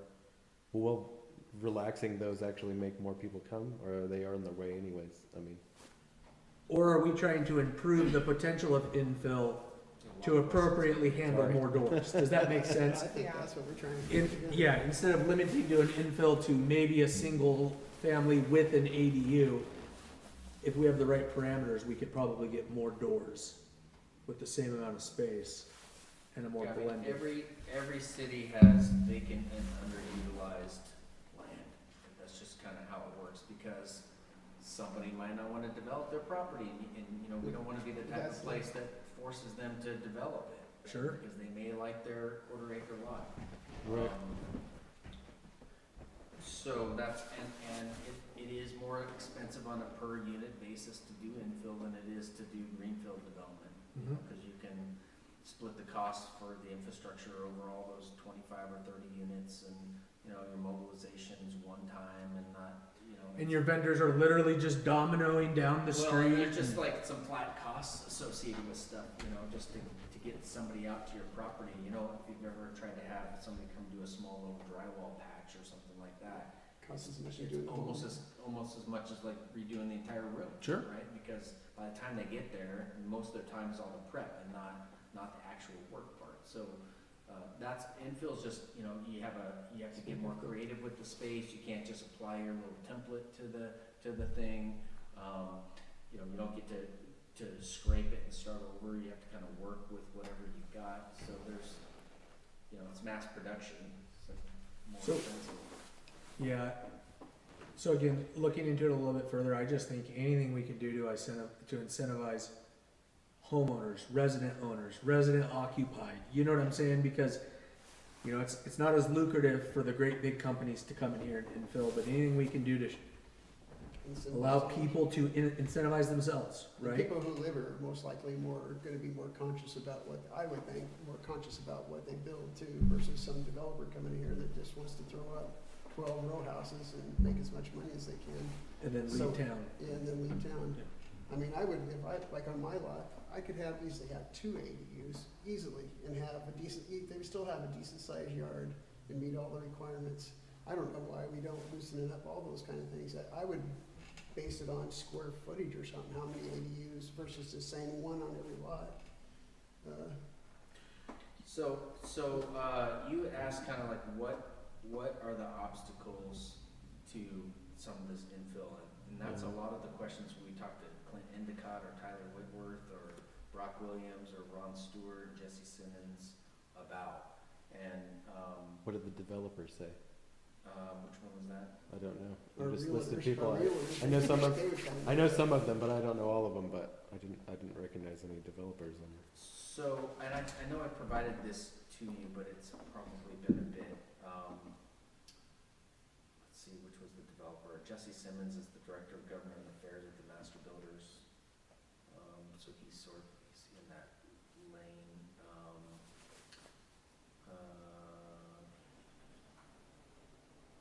Becky Stevens is a realtor. Yeah. Tyler Whitworth is a local business owner and chamber president. So when we asked about what incentives, Becky said tonight I could waive water and sewer hookup fees for a while. Brock mentioned mentioned, sewer rates are very high. That's a big barrier. You hear that from everybody. Generally, it's cheaper to subdivide property, siding apartments so that they are walkable is very important. The current apartments, especially the ones on the east side, are not walkable, that's very true. Those things are right up against the highway, up against. Is that the one Down. with the laundry Yeah, mat? and Is that there's one? also a grade separation, which makes it really tough, yeah, near the laundromat. So citing them closer to the schools would help a lot with families with children to get to and from school. See, these aren't developer problems though. These are like, aren't they just kind of like stuff you'd like to see? I mean, So our final question we asked, are there specific code updates that could support more housing development? yeah. And so Becky Stevens said, right now, if you have a 12,000 square foot lot, you can have 2 homes. This could be changed to allow more density pretty That's easily. what I say. Fourplexes would be great to see more of. Becky owns a duplex and has never not had it rent out. Plenty of parking is in Tenino, and parking requirements are too onerous. 8 places for a fourplex is too much and takes up too much space. If there's housing above commercial, what's wrong with this? Non-conforming code is too onerous too. If a commercial property changes to residential, then wants it to go back, who cares? Well, the fire code cares, the Yeah. building code cares. Planning doesn't care necessarily, but every time you bounce back and forth, You you got change different occupancy requirements. requirements. Right, people don't always understand that, the fire resistivity is different, you know. And then just kind of, what are, another one, there's a comment out in here about transit, but I think that's gonna be pretty rough. So, those are some of, I know you weren't here for some of those ones, that's why I read them, but those are some of the things that people are saying, so, you know, water sewer hookup fees and annual or monthly fees as well as increased density. Yeah, but everybody in the whole city wants less water and sewer fees. I don't know. I mean, but ours are exceptionally high. We just did that rate study and I Yeah. think we're higher than Well, You mean for the monthly bill or? the monthly. Yeah. bill. Yeah. I remember I don't know about hookup. when we first did it, we had like the highest sewer bill in the In the state or state, something yeah. insane.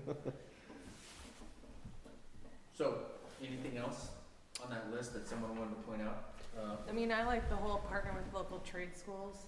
Yeah, Yeah, I Big like fan that of too. any It's trade, another That's a good one. trade job and stuff like that, but bringing them in,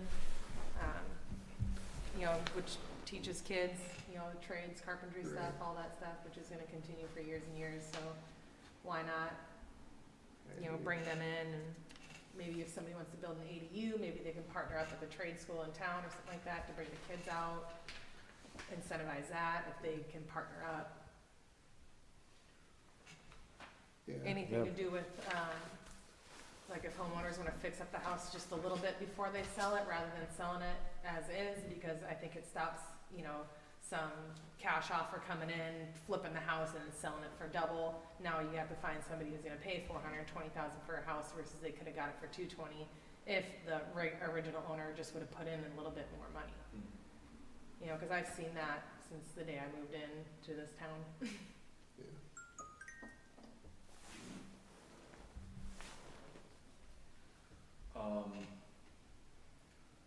Anything on that last page, the permanent source of funding for low-income housing, anything on there that jumped out either as a strike-through or a highlight? I didn't star a single thing on this one. Okay, anybody else? I didn't establishing a regional housing trust fund sounds nice. I don't know exactly what that entails. I think they have that in the bigger. I think they already Trying do to have work on that. that in this Yeah. big, Lucky Lacy Tumwater, and I don't know that that would work that easy. What is either, the, because oh, go ahead, sorry. it's okay. Gotcha. I don't know that it's kind of goes back to the same issue with our small communities is how much can you, I think that's kind of why we opted out of being in the regional one, because we have such little money. Yeah.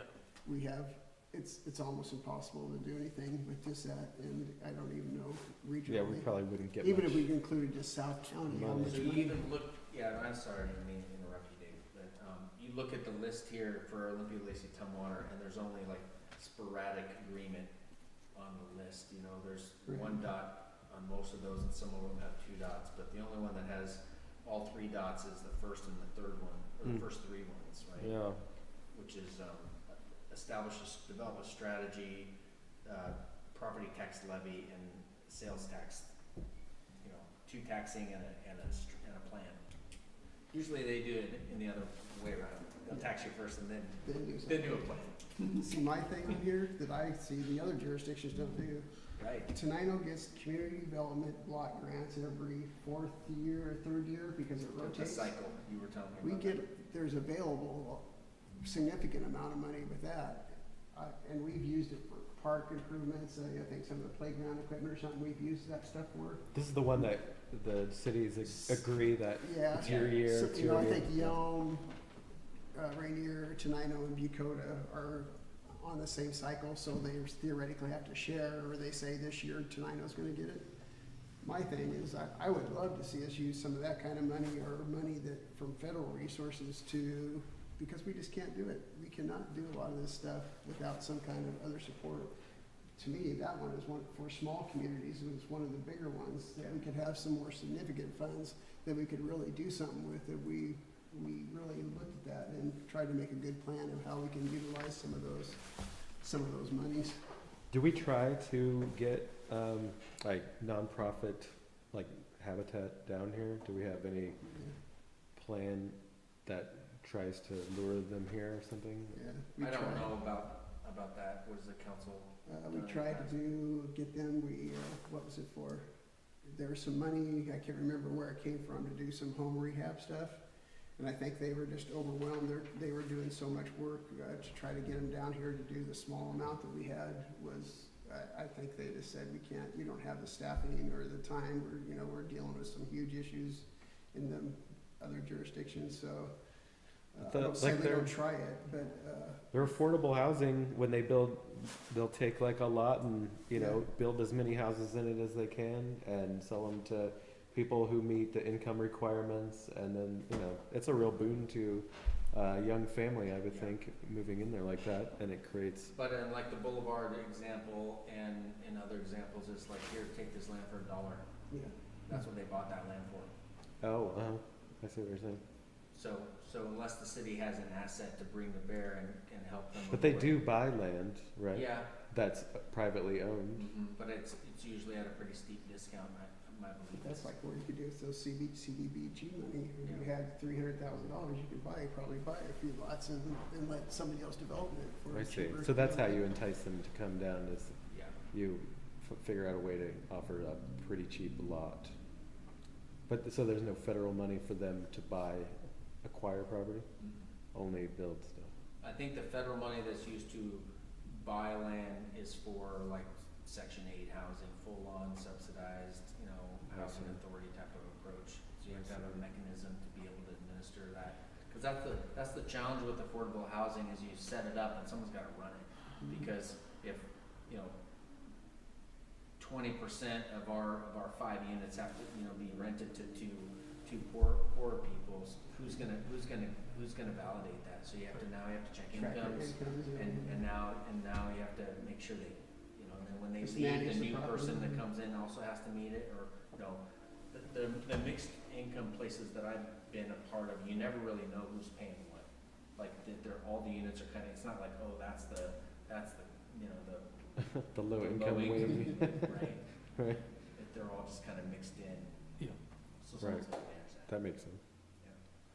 So I'm gonna highlight the use CDBG section 108 from that section. I didn't really hear, I think the first 2 or 3 are not, were not suggested, and then the rest of them are all, a little more urban in nature. They don't really match up quite as well. Can you, in like a couple sentences, explain the value capture concept? I don't know what that is. No, you don't have to I if you really don't. can't. All I can really say is that the state now has something called tax increment financing, which means that, when the city puts an infrastructure improvement into a place, they can charge the surrounding area their proportional share of those improvements. Oh. So we put sidewalks in front of your house, and now you owe us $11,000, and you can pay it over the next 10 years. But that's an added benefit. It's that Ooh. that improvement can be assessed across your district. It's like And what it an has- HOA or a condominium complex will do, right? Yeah, but you have to, Special in this, assessment. in this case, the ones I'm familiar with, that's called LID, not TIF, but it's called a local improvement district. You have to opt into it. You have to kind of agree to be assessed for that thing, so. That's good at least. The five of us agree that we want sidewalks on our street. I see. And so we're each gonna pay our proportional share of sidewalks, cause it's, way too expensive for me to pay to, Each of us. the government will do it and then just kind of, ask for that assessment. It'll be like a, Tax it's on like your a taxes lien almost. basically on your house to pay it off. And then when the sale price comes, a lot of times that's when it gets taken care of. I see. So that's called LID, not TIF. Tax increment financing, I believe, is when, it's that margin from what it used to be at that, say that $20,000 vacant lot to that $2 million apartment complex. There's a tax increment in there, and the cities can capture that and use it for funding for infrastructure. And I think it's like a year old. It used to be illegal in the state. Oh. So it's, I don't get it quite as good. So I don't know what those ones are. Okay, well, probably not ready for any of those then. So I know we're running a little over here on time. So if there was anything else, I heard mostly that the increase the variety of housing choices, that was the main push, and we'll think through some kind of innovative ways to maybe draw a boundary and come back with some stuff for you guys to look at. The housing action plan needs to be wrapped up by, like July 1st, so we're gonna be kind of pushing into this, so in the May meeting, you'll probably see something more approaching a solid draft, full document. But you've seen bits and pieces of it as we've gone through, so the housing needs assessment and the gaps analysis and the framework, you've seen all those in the last meetings. But the strategy is really where like the rubber meets the road, is like we're talking about, it's all about trade-offs. When you wanna get density and you wanna incentivize it, you gotta be willing to give something up, So trying to look for things that don't cost us money, but there's also standards that you might leave to the side And by then not having sprinklers or whatever. right, and then talking about density, just realizing that it's not the same definition everywhere, right? Like Tokyo density is a lot different than what we want in Tenino. What we call density maybe. Right, different. so establishing what is our definition of density. Right, and that's why when you're wanting to give someone a density bonus, you need to make sure that actually, makes sense, because a lot of times, like, there's a reason there's a lot of 4-story hotels out there, right? Is because the construction type lends itself that it's a lot cheaper Build up and. to go to 4, but if you try to go to 7, you might as well go to 17. Sure. Because the cost just is extra, That much more. that much more because of construction type and Engineering. engineering and elevator shafts and HVAC and all this other stuff. So you Sure. start to see patterns out there for a reason, not just because architects don't have an imagination. Just because certain things work, Yeah, time and time certain again. things work. And people know, and the other things, people know how to build certain things. So Yep. if you've tried to build a masonry building now, Like cinder block. you can incentivize it all you want, you're not gonna get it Get people because to there's do it, nobody yeah. to do the work. Right. So you have to make sure that if you want, row houses out there, then we give good examples of what that looks like. And we've got some good diagrams for what, infill could be. But I think especially like on like you pointed over there to the Lincoln stuff, there's some real big gaps in the guts of the community that is 2 blocks off the downtown core, super walkable. And in between all the schools, Between the schools, like 5 blocks from the grocery, probably still, most Walk- people are still probably hopping their car, Right. but they could walk, You it's could- easy. walk to the high school stadium for football games. I mean, just, yeah. I mean, I live on this side of town and I still walk to the high school stadium. So do we. But, I mean, I'm all about sidewalks. If someone's gonna develop something, all about sidewalks, just 'cause I walk everywhere. Yeah. And I see kids walking everywhere, and I'd rather have kids safe on a sidewalk than It's somebody not paying attention on the road. It helps with, like, roads are easier to maintain if they have sidewalks, but now you have stormwater you have to deal with because it's all funneled and channeled somewhere, so got a dry well in or whatever. I know the city doesn't have a storm system, so it's all of these like, order of It's just magnitude. thresholds. That's what we need to come up with, right? Like, if you're doing the ADU in your backyard, maybe we don't require curbs, gutters, and sidewalks out front. But Sure. if you're doing So 4 structures, So single family exempt from frontage improvements, short plats exempt from frontage improvements. So you can build 4 units and not have to do curb, gutter, sidewalk, Okay. or street improvements. But when you build the 7 or the Then it's 9 out triggered. there, then Yeah. now they have like half street improvements, cause all of our houses are on the south end, why should we improve the whole road? Well, some cities have, you cut into that road to do things, you do the whole Whole road, block, yeah. no patches. no patches. Right. Right, because they found that the patches Where and fail, fail, yes. and then who's stuck on it? Well, it's not the homeowner, the city's gotta come back and patch it, so, anyway, it's all. But I heard loud and clear that ADU and variety of housing choices and, looking for some partnerships, recognizing Tenino's limitations, but, most of the rest of these are probably not gonna be candidates for, moving into an actual implementation plan. That's kind of what I. So, you can hold on to those if you're inspired or, anything else, let me know. If you wanna tweak the strategies a little bit better, we didn't have a lot of code enforcement stuff in there, we had that in a previous iteration.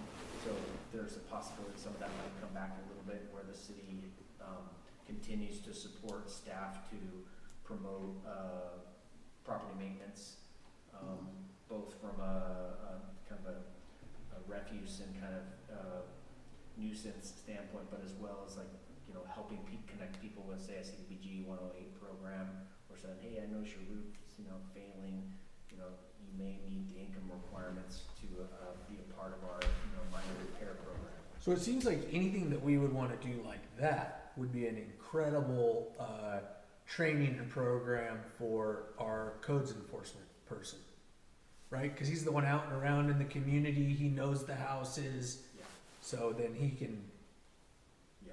be a great conduit. Yeah, I think most of his stuff, there's some trash stuff, involved and, just making sure people's lots are, maintained, or at least, the front portion of their stuff. But there's been some health safety issues as well, where they've had to, evict people or people had to get evicted from their home because it was an unsafe situation, orders and all that fun stuff. And then there's some businesses in town that have, perpetuated just difficult, car storage or repair or what, running X, Y, or Z, yeah. appliances in the front, cars on blocks or whatever. So those are all kind of trying to improve the overall feel of the community, because it does have a bit of a broken window effect. Oh, yeah. That's what they call it. It's like a Giuliani, yep, the New York broken window policing, right? So if you let the window stay broken, then Someone else throws and breaks the next pane, and then the next pane, and then the 4th pane's not as big of a deal, because now you got 3 panes already broken. Right, it's It already just- broken. Absolutely. And now when I spray paint, I'm not the only one spray painting on the wall. There's already 6 other tags. So, yeah. Sounds like my teenager. It's already garbage on the floor. right. Right. My one piece won't matter. Nice. All right. Yeah, Hey, that was it's, fun. Yeah, it was good. It's a tough issue though. It's very difficult when you start talking about trying to, especially low income stuff, and try to meet community expectations, and also that there's such divergence sometimes.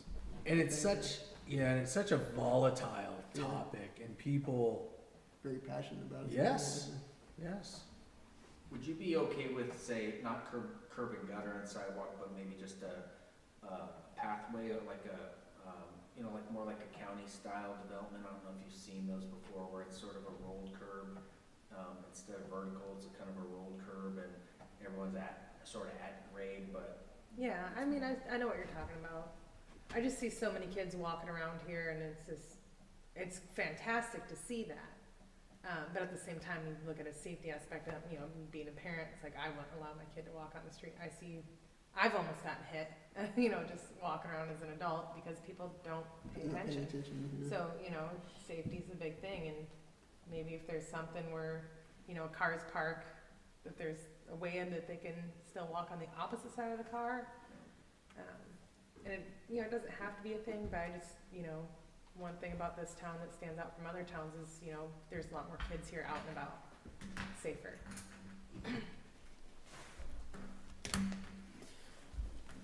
Okay, well, the last thing on the agenda, Corey submitted his letter of resignation. It's short. He's gonna try and get on the Audubon Society board, but not that that matters. But I guess we have to officially accept his resignation. Is that what we have to do, or? Yeah, I'll make a motion to accept Corey Mount's resignation from the planning commission. I'll second that. All those in favor? Aye. Unfortunately. Okay, with that, the meeting is adjourned.